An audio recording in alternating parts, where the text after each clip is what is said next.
door, sorry. Thank you. Hi all, welcome to Jacob Fearnley's press conference.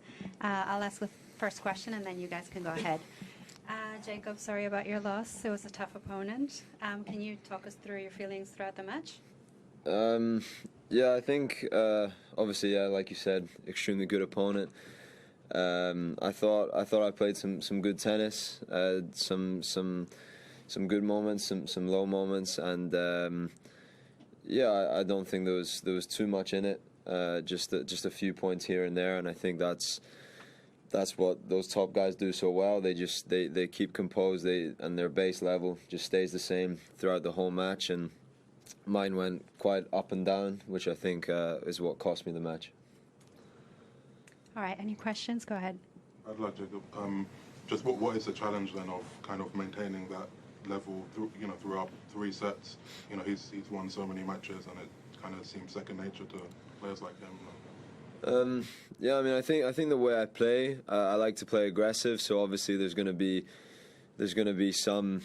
difficult for me to kind of maintain that level all the time. It's just kind of making less mistakes. I think, honestly, the way that he plays, if he starts making too many mistakes, that's just not his game. And he's extremely solid, and obviously he's got a massive serve, and he chooses the right opportunities to go for the ball. And I think for me that will come with experience, just knowing when to maybe go for it, and maybe when just to play solid. I mean, I thought I missed some balls that by like such small margins, and that's enough. In the first set, he hits a really good return, hits an unbelievable winner on the line, and then that's I lose that game, and that's the set done. I think that's when you play a tennis player as good as Alex, you have to be on it all the time and not give as many loose points.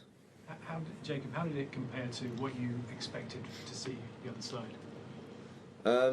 Yeah, I mean, I think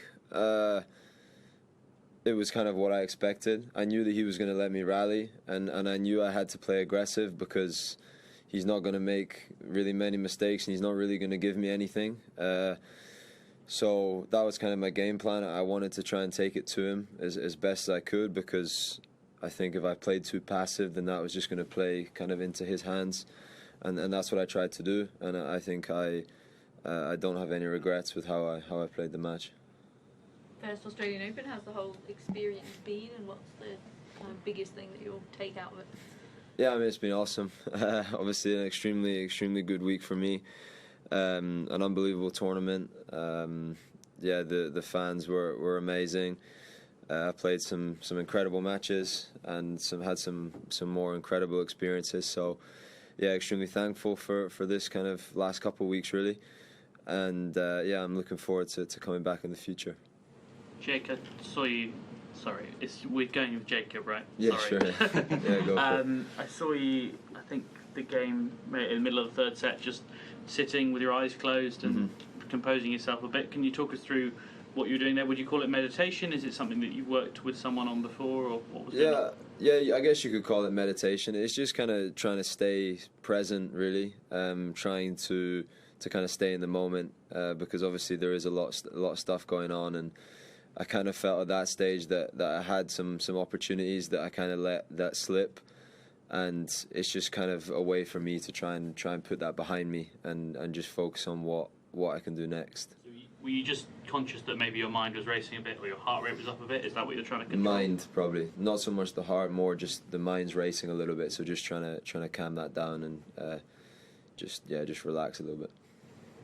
Hi Jake. Just wondering if you've had any time while you've been in Melbourne, just sort of reflect where you were 12 months ago. I think you just won a title in Luxembourg, right? Is that right? I think, yeah, I'd won a title in Luxembourg a couple of weeks ago, last year, and then I think I had just played my first match of the season at TCU against ACU. I think that was where I was a year ago. So pretty cool to see the progress and to play some massive matches here, and it's really cool to see the progression and to be where I am now. Can I check medical issue as well? What?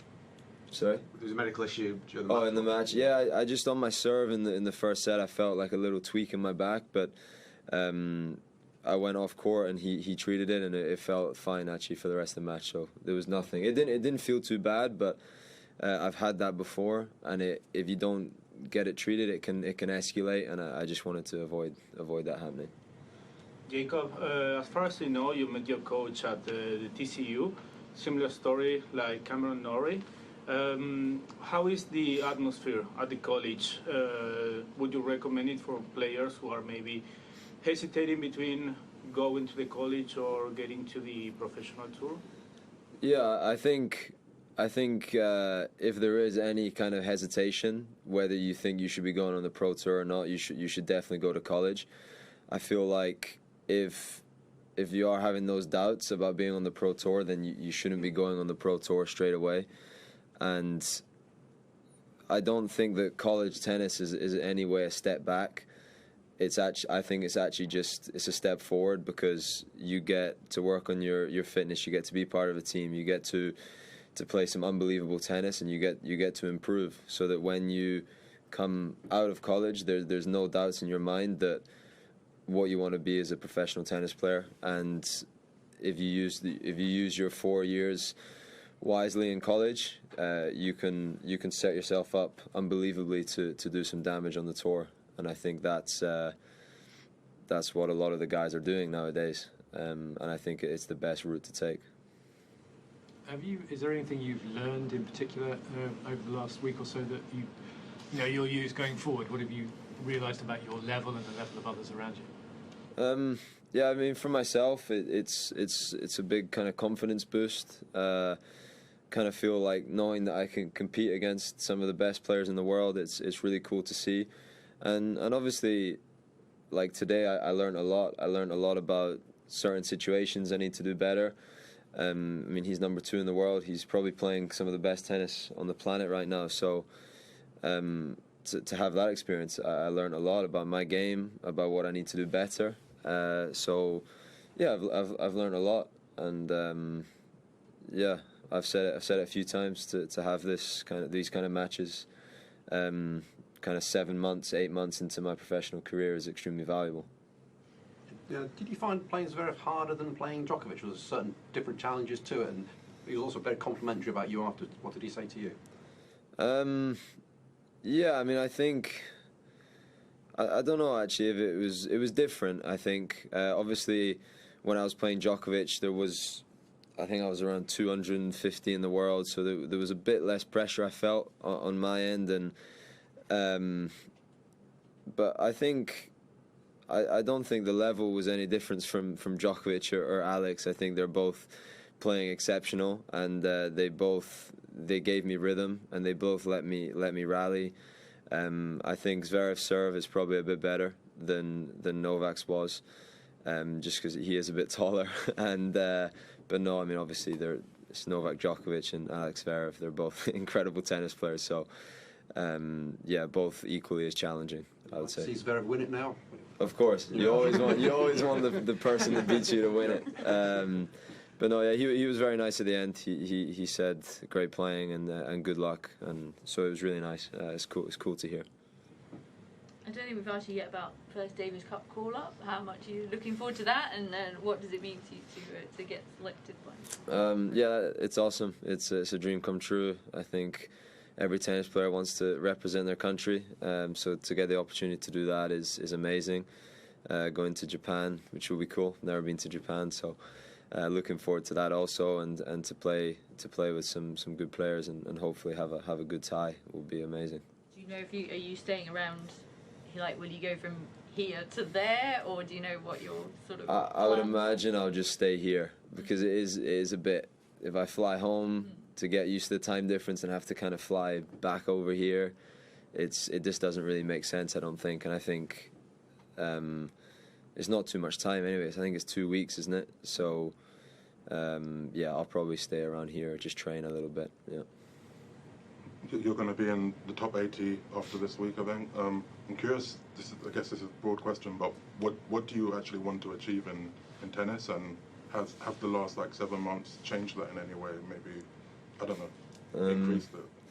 I mean, I don't really know. I think all I can do is be the best that I can be. If I keep working hard and keep doing the right things, then good things will happen, and then hopefully the sky's the limit. But I'm not really. I don't really have any ranking goals, if that's kind of what you're asking. But just trying to take things day by day, keep improving, and see what I can do, and hopefully can win some more matches somewhere down the line.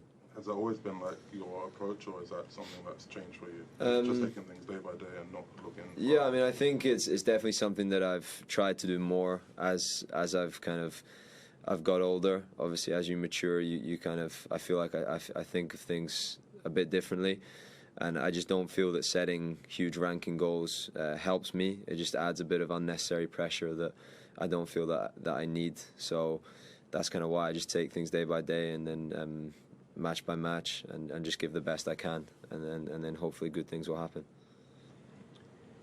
And if you are going to stay here, do you think you'll give yourself a couple of days now to just kind of enjoy Melbourne and, you know, see the city and kind of reflect, and then also just going forward the rest of the year, are you looking to just go straight on and just play full time on the ATP, or do you think you'll mix in some challenges or anything? Yeah, I mean, I'll definitely take a couple of days off. I think that's probably best. And yeah, in terms of schedule, I'll probably do a mix. Obviously, I'll play all the big tournaments, and then I think in and around kind of Indian Wells, Miami, there's some really big challengers there. So obviously, if I'm out of Indian Wells, then I'll go and play Phoenix Challenger, because I mean last year that was like a 250 event almost. So. Yeah, just kind of wherever I'm getting in. If my ranking's at a stage where I'm always getting in 250s, then I'll always play ATPs. But as of right now, I'm still kind of on the cusp, so there'll probably be the odd challenger that I play for sure. And what's the reaction been from home? You must have had a lot of messages of support and stuff. Yeah, no, it's been cool. Had a lot of people reach out to me that I haven't spoken to in a long time. Some people close to me. But no, so yeah, maybe a bit of that, I don't know. But no, it's really cool. It's always nice to receive support from home. So yeah, super grateful for everyone, for all the support and everyone that's followed along. Last question. You're going to play all these tournaments that you haven't been to before, sort of have new experiences. I just wonder, what are you most looking forward to about kind of your first full year on tour?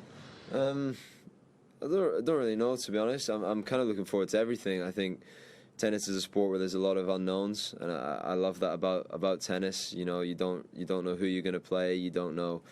I mean, for me personally, I have no idea what Indian Wells is like, for example, but I've heard it's beautiful. So we'll say that's probably what I'm looking forward to most. I've always wanted to play that event, so that'll be really cool. Thank you, guys. Thank you. Thank you.